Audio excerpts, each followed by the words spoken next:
Social मीडियावर मला बघितलं आणि ही BR डेव्हलपर जी एजन्सी आहे त्याच्याशी संपर्क आला मग आणि त्यांच्याशी मग टेक्निकल बाबीवर मी चर्चा केली. बाबा स्टेबिलिटी कशी राहते, घराची राहते का, किंवा त्याला येणारा खर्च, त्याचं लाईफ किती राहील का कमी होईल. तर ह्या सगळ्या गोष्टीवर चर्चा केली, अभ्यास केला आणि नंतर मग मी ठरवलं की त्यांनी मला सांगितलं की तुमचं घर जसं आहे तसंच राहील, फक्त उंची वाढेल नाही, घराचं लाईफसुद्धा कमी होणार नाही. असं सांगितल्यानंतर मग मी त्यांच्याशी चर्चा केली आणि त्यांच्याशी ते रिटर्नमध्ये ॲग्रीमेंट करतो. ते ॲग्रीमेंट केलं त्यांनी आणि गेल्या 1 महिन्यापासून आम्ही काम चालू केलं आणि आता साधारण 2.25 फुटापर्यंत उंची वाढवली. आता टायबीम टाकतोय आपण स्ट्रेंथनिंगसाठी. टायबीम टाकून झाल्यानंतर आता एक पुढच्या आठवड्यात पुढचं राहिलेलं 4 ते 4.25 फुटाचं काम आम्ही उंची वाढवून घेणार. किती किती त्रास आहे हा सगळा चिपळूणवासियांना पुराचा? तुम्हाला किती त्रास आहे इथं? मला इथं जवळजवळ 6 फूट पाणी होतं त्यावेळेस आणि माझं जवळ 15 ते 20 लाखाचं नुकसान झालं त्यावेळेस. घरातल्या वस्तूंचं, माझी कार होती ती गेली, गाडी गेली, घरातल्याच इलेक्ट्रॉनिक वस्तू होत्या, बरंचसं सामान गेलं, कपडे वगैरे बऱ्याच साधारण 20-1 लाखाचं तरी नुकसान झालं. पंचनामा झाला, सगळं झालं. पण शेवटी यातनं मार्ग परत काहीतरी काढावं म्हणून मी असा विचार केला की आपण असं जर केलं तर आपलं घर पूर्ण वाचेल जोरापासून आणि लाईफ टाईम आपलं नुकसान होणारं टळेल आणि घर पूर्ण सेफ राहील. या दृष्टीने हा विचार मी केला की आपण हे काम करूया. मी आणि माझ्या मुलाने एकत्र येऊन हा निर्णय घेतला आणि गेल्या महिन्यात हे काम आम्ही चालू केलं. अजून किती स्क्वेअर फीटचा एरिया सगळा तुमचा साधारण आणि हे किती खर्च आहे? आउट हे 1300 स्क्वेअर फूट आहे बिल्टअप एरिया आणि 1300 स्क्वेअर फूट हे काम जे आहे तर त्या एरियावर आम्ही आता काम करतो. तर साधारण खर्च किती येतो यासाठी काय? याला साधारण खर्च त्यांनी सांगितलेला रेट 70 रुपये आहे.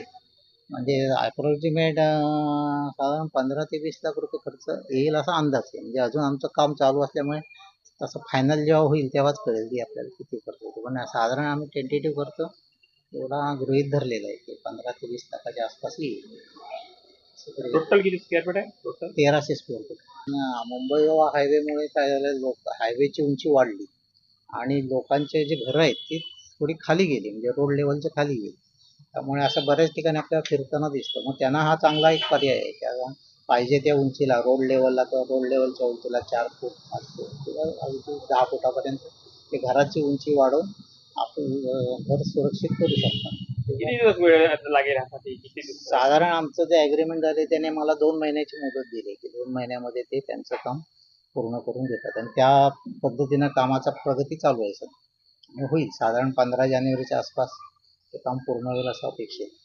काय असं जो तर तिथे ठेवलं जातं, काय करतात नेमकं खाली? त्याच्यामध्ये त्याने म्हणजे RCC स्ट्रक्चर असेल तर बीमच्या खालून ते खोदाई करून घेतात, त्याच्या खाली जॅक लावतात आणि त्याच्यानंतर मग जॅक सगळे लावून झाले बीमचे की त्याच्यानंतर कॉलम स्टील कटिंग करतात, कॉलम हे करून आणि कॉलमच्या खाली परत हे जॅक लावतात. त्यामुळे संपूर्ण बिल्डिंग जी आहे ती जॅकवर उभी राहते. जॅकवर उभी राहिल्यानंतर मग ते लेवल चेक करतात संपूर्ण बिल्डिंग आणि लेवल चेक केल्यानंतर प्रत्येक साधारण 10 जॅकमध्ये अंदाजे एक माणूस याप्रमाणे एक माणूस ते एक राऊंड असतो त्यांचा, त्या राऊंडप्रमाणे जॅक फिरवतात. पहिला राऊंड, एक दुसरा राऊंड असतो आणि ती लेवल प्रत्येक राऊंडची चेक करून त्याप्रमाणे वर साधारण उंची वाढवत ते घराची घर जे आपलं आहे ते वर उचललं जातं. ठीक आहे, आता घर उचललं जाईल वरती. पायाच्या कडची भागात जागा आहे, म्हणजे जमीन आहे सुरुवातीची, वरचा भाग, म्हणजे पहिल्यांदा काहीतरी काम करावं लागेल आपल्याला. तो किती खर्च वाढू शकतो? काय काय काय नुकसान होतं बिल्डिंगचं? नुकसान तर काही होत नाही बिल्डिंगचं, फक्त खाली आता आपला हा जो भाग आहे चिपळूणचा हा थोडासा पाणथळ आहे. त्यामुळे खाली आत्ता सुद्धा मला काम करताना सुरुवातीला थोडं पाणी होतं. त्यामुळे तिथं त्यांनी थोडं चांगलं कॉन्क्रीट टाकलं, चांगल्या दर्जाचं, आणि त्या कॉन्क्रीटवर काम करताना सुरुवातीला थोडा त्यांना वेळ गेला, जॅकवाला रिस्पॉन्स मिळाला पहिल्या लिफ्टला. मग तो रिस्पॉन्स मिळाला. त्याच्यानंतर तर मात्र आता त्यांनी बऱ्यापैकी बिल्डिंगला रिस्पॉन्स चांगला मिळाला आणि जॅकला सपोर्ट चांगला मिळाला. किती लोक आहेत टीममध्ये? किती जागा लागतात सगळे? साधारण आता ह्या डिपेंड ऑन घराचं तुमचं एरिया किती आहे त्यावर डिपेंड राहतं. आता इथे साधारण 150 जॅक त्यांनी लावले, नियर अबाउट साधारण स्पेसिंग जे असतं ते 1 फुटाच्या आसपास आहे. काही ठिकाणी गरज वाटते तर ॲडिशनल पण लावतात त्या. एवढी इमारत तुमची मोठी आहे, किमती आहे, एवढा मोठा निर्णय घेतला. कुठे जाऊन बघितलं होतं काय असं? हे मी आधी सोशल मीडियावर पाहिलं होतं. त्याच्यानंतर मी असं ठरवलं की प्रत्यक्ष आपण जाऊन जिथे काम चालू आहे तिथे बघायचं. आता मुलगा पुण्याला असल्यामुळे तिथे मी बघत होतो. मग तिथे आम्हाला काही कंप्लीट झालेली बिल्डिंग पण मिळाल्या पाहायला. आणि प्रत्यक्ष आम्हाला काम चालू असलेलं बघायचं होतं, म्हणून ते पुणे इंदापूरला आम्ही, तिथे एक गाव आहे तिथे गेलो होतो. आणि तिथे 2 बिल्डिंगचं लिफ्टिंगचं काम चालू होतं आणि शिफ्टिंगचं पण चालू होतं, जे पालखी मारवणार वगैरे होतं. मग ते प्रत्यक्ष आम्ही बघितलं की बिल्डिंग कशी लिफ्ट होते, उचलली जाते. आणि त्याच्यानंतर आम्हाला तुमचा विश्वास वाढला की आपण असं काम करू शकतो आणि पूर्ण सेफ आहे हे काम, त्याची खात्री पटली. आणि त्याच्यानंतरच आम्ही हा निर्णय घेतला मुलाने आणि आपण सुद्धा हे काम करून द्यायचं.